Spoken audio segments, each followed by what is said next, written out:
This is Feature Miner. So there's this visual data of the ISS tracker. And so this data is tracking the movement of the ISS tracker across the AE model. And it's doing the same thing across the globe model. And the first thing you notice is that both of these models show us that the ISS tracker is avoiding Antarctica and the North Pole. Now you might question, why is the Earth spinning on the AE model? Why is it rotating like a merry-go-round? Well, if I'm to analyze this properly, I would assume that they are showing the demonstration of how the firmament would be moving, because that is exactly what we would be measuring when it comes to the movement of the firmament and the ether and the toroidal energies of this Earth. So with the Bob Nodal demonstration on the Behind the Curve movie, he was able to detect a 15-degree movement of something, and the globe earthers right away assumed that this was the Earth spinning. But no, the thing is, on the flat Earth model, we are saying stuff is spinning too. It's just not the Earth. It would be the ether or the toroidal energies that is moving with the sky. So basically the sky would be moving, not the Earth. And we see evidence of that with planets. Well, we call them wandering stars. So we see the movement of the wandering stars in the sky, and we see the movement of the stars and the sun and the moon in the sky. So there's evidence of things moving around up there, but globers will say that the Earth is spinning and not the sky. So that would explain why on this demonstration they're showing the AE model flat Earth moving, and I think that's what they're trying to portray. So what we really got to do now is basically see if we can repeat this demonstration. So we'd have to see more people go out there and track this and see if this is verifiable, if this is actually the demonstration that matches up with what the ISS tracker is showing us.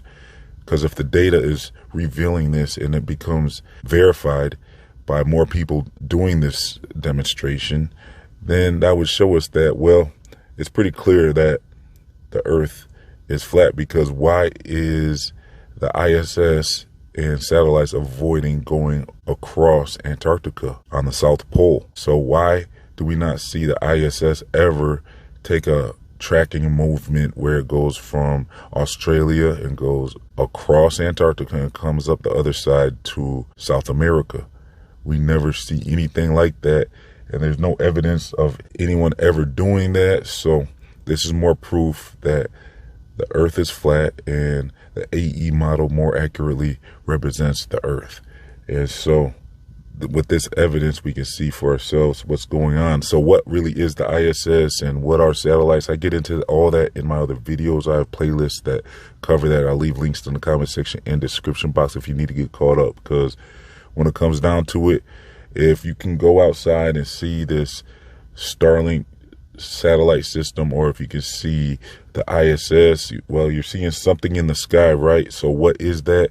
Well, I have my theories, because, well, I did do a video on my Feature Mind 2 channel just the other day, and that was covering that new movie on Netflix called The Deliverance, where they have this story that's based on a real story that happened in real life, and it's more proof of the supernatural world, because a lot of the movies that have came out in the horror genre, a lot of those are based on true stories. So there's actual documented evidence of the supernatural beings that could be down here with us, and I would consider these beings to be the fallen angels that got kicked out of heaven. So the dimension they were in, they got kicked here instead, and they can't leave here. So even in that Deliverance movie on Netflix, that's based on a true story that actually has, according to my reports, it has police reports that confirm that this stuff actually happened. So there was a lot of witnesses, and so there is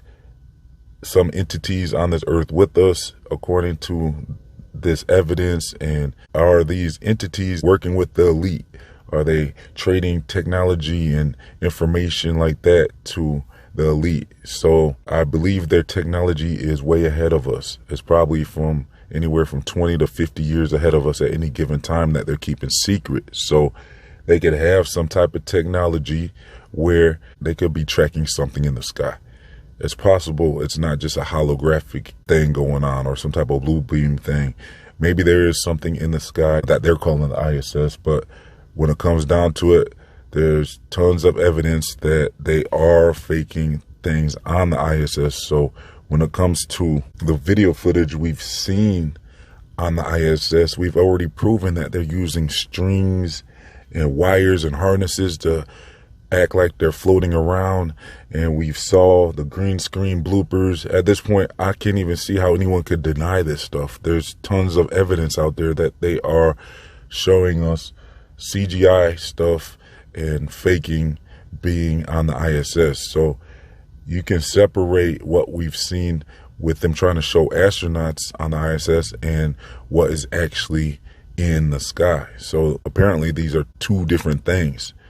And there could be something in the sky, but we don't know what exactly it is at this point. But I do believe they have access to technology that they haven't shared with us. And it could even be the beings maybe from outside Antarctica, because at this point, I believe there's, like I said, invisible forces, and there's probably physical forces, entities out here. So not only invisible entities, but physical entities and probably dimensional entities as well. Or it could be all of the above. So really, when it comes down to it, the elite, I believe, are in communication with some of these entities. And that's why they're working on things like CERN and stuff like that, because they have advanced knowledge that they're actually working on something else that they're telling the public. This is CERN, a particle smasher, but really they could be trying to open up a portal.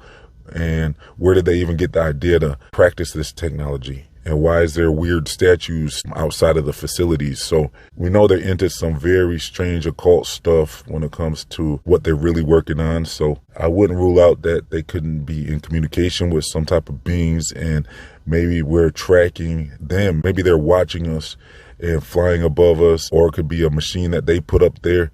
But when it comes down to it, with satellites, I mean, we know that we don't see satellites because there's no footage of an actual satellite flying in orbit. What we do see is satellites on balloons and stuff like that. Because really, when you have this box shape with the solar panels, same thing with the ISS, it's like they show these solar panels, but they look like wings, because they know that they can't really have things in the sky without wings. So how can you have this box, a satellite box in the sky, and it's just a solar panel with no wings? And same thing with the ISS. It's not really what looks like wings, it's solar panels. So at this point, we have a lot of options we can consider when it comes to what really are satellites and what really is the ISS. Are they attaching things that toroidal energies above? Because when you look at this demonstration side by side, well, really the AE model one, we can see that that matches up with the toroidal energy, because I did a video a few weeks ago on this channel, and I'll link that as well if you need to get caught up on that, where I show footage of someone showing a demonstration of toroidal energy, and the toroidal energy looks exactly like the path of the ISS across the AE model. So is it possible that they're attaching things to this toroidal energy? And so I find it very interesting how this pattern ends up looking when you have the ISS tracker tracking across the AE map, and it turns out to look like this toroidal energy field. So it's possible that they are aware of this ether, and they've probably been aware of it for a while, or as others like to call it, the toroidal energy field. So that could be what could be going on here with satellites and the ISS. Maybe they're somehow attaching things to that energy, and it's taking that path. So there's all types of options. Like I said, I have a playlist you can get caught up on all my brainstorming on this subject.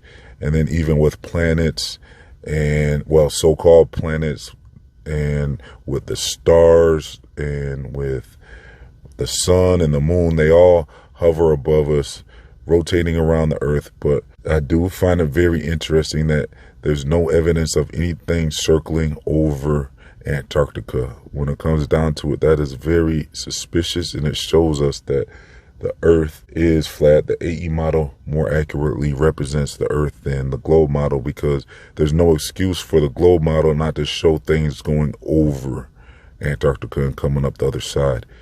Now, also, this demonstration is showing us that these objects are avoiding the North Pole as well. And, well, we do have some thoughts on that, because, I mean, I'm not even sure if things are flying over the North Pole or not, but we definitely know it's not traveling over Antarctica, because with the North Pole, there's no real discrepancy there, because things can fly over the north and end up on the other side on a flat Earth model or a globe model. But when it comes to Antarctica, that's unique, because this is where it's either the outer ring of Antarctica or it's this small continent that looks like Australia at the bottom of a globe. So when it comes to that, you can have anything flying over that on a flat Earth and coming up the other side. But the globe model sure doesn't seem to have any proof that they've ever flown anything over Antarctica to come up the other side. So this is what I wanted to share with you today. And let me know your thoughts in the comment section. Like I said, all links will be in the comment section, description box. And I'm also going to leave links to my other channels, my social media, my Feed Your Mind store, my free email newsletters, and much more. If you'd like to support this channel, please donate as little as $1 to help keep this channel online by becoming a YouTube member or a patron. However you can support this channel, even a like would help very much. So thanks for tuning in. And that's it for today. Signing off.